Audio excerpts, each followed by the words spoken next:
let's talk about lettuce and the tower garden. It is so hot. We are both sweating for you guys because we want to show you good food. All right, so I like to talk about the tower garden because it's an easy thing that the average person can do. Lettuce is so simple.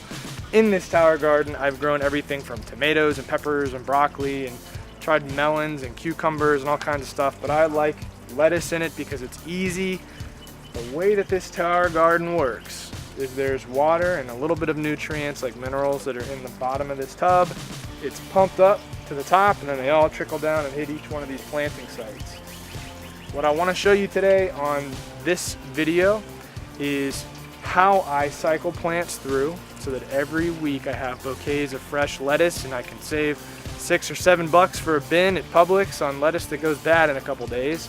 I want to show you kind of how we cook with it and what we're doing, and talk a little bit more about maybe the tower garden and how you guys can incorporate it and start growing food very easily without sort of the psychological barrier of raised beds and dirt and fruit trees and stuff that may seem a little overwhelming. This is a nice gateway food thing, so check it out. So how this thing works is it basically has 28 of these little planting spots that will use a basket that holds a rock wool cube, and that rock wool cube will have the seeds for the lettuce and then little like perlite stones around it. As the plant comes up out of there and the roots go down, the roots will sit suspended in each one of these segments, and a pump will turn on that pumps the water and mineral solution onto the roots. Every 15 minutes there's that solution hitting them and then 15 minutes off, like it just shut off. So what that does is allows the lettuce to grow as fast as possible and also receive the nutrients and everything too. When you grow it in the dirt, lettuce can be a little slower, and especially in the summer can tend to get ridden with bugs because it's in the dirt. Where I've found lettuce does so good in the tower garden, it stays bug free, except for like this arugula. This arugula is out of season for sure. It's actually supposed to be more of a cool weather plant, and it's getting some of the bug bites on some of the pieces. So instead of planting the entire tower garden and all of those 28 spots at one time, what I do is I pick a row and I plant the lettuce each week, a new row. So I end up with 7 weeks, which is right around how long it takes to have a full bouquet. So what I'm left with is every week I have a new bouquet of lettuce to be pulling from to make salads, versus all of them coming at once and having to wait another 7 weeks. Something that's really important with lettuce and plants in general is the kind of water that's going to be in this tower garden.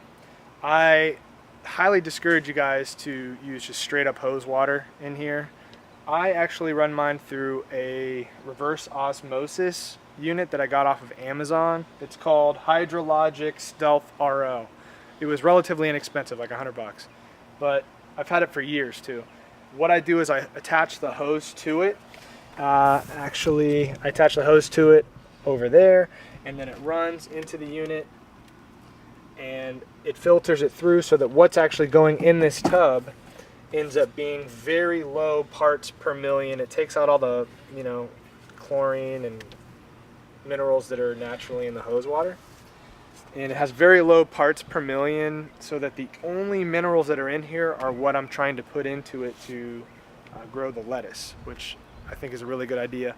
Not only for the parts per million, like the nutrient density that's in it, but also for the pH. Our hose water tends to have a much higher pH, on the order of 8 or even 9 pH sometimes, where lettuce loves to be a lower pH in the tub of like 5 to 6. It really likes 5.5.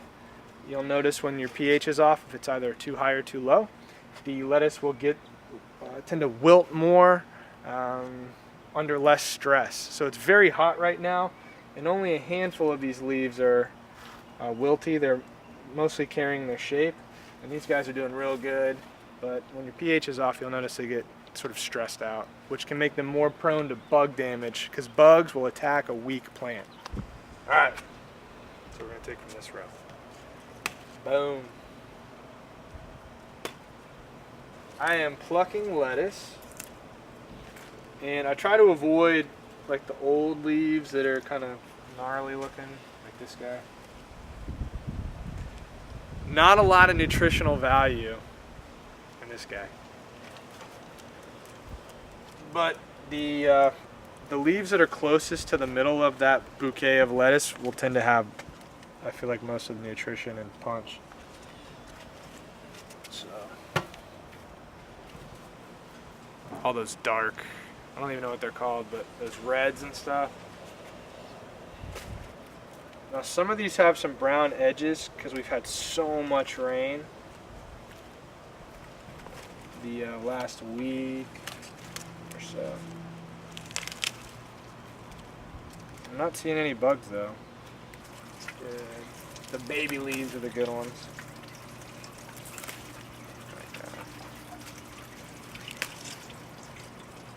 Boom. We got a couple little bugs there.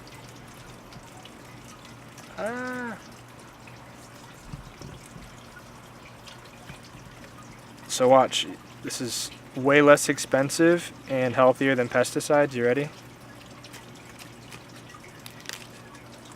Oh, there's more. So I'm gonna dump this one because look, they're in there too.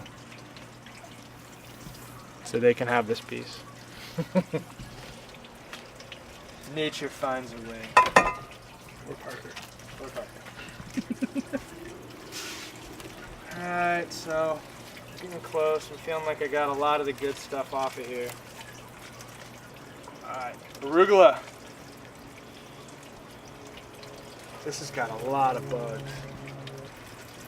Alright, I think it's worth mentioning. So this is what happens when you try to grow a plant out of season. It is officially way too hot for arugula. So bugs are all over it.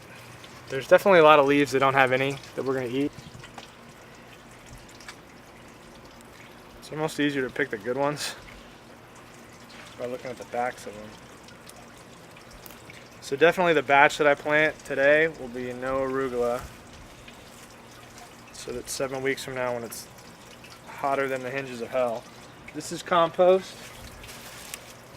You do basically like a tub in each vegetable bed, and then there's holes all in it, and you can take your compost and just throw it right in.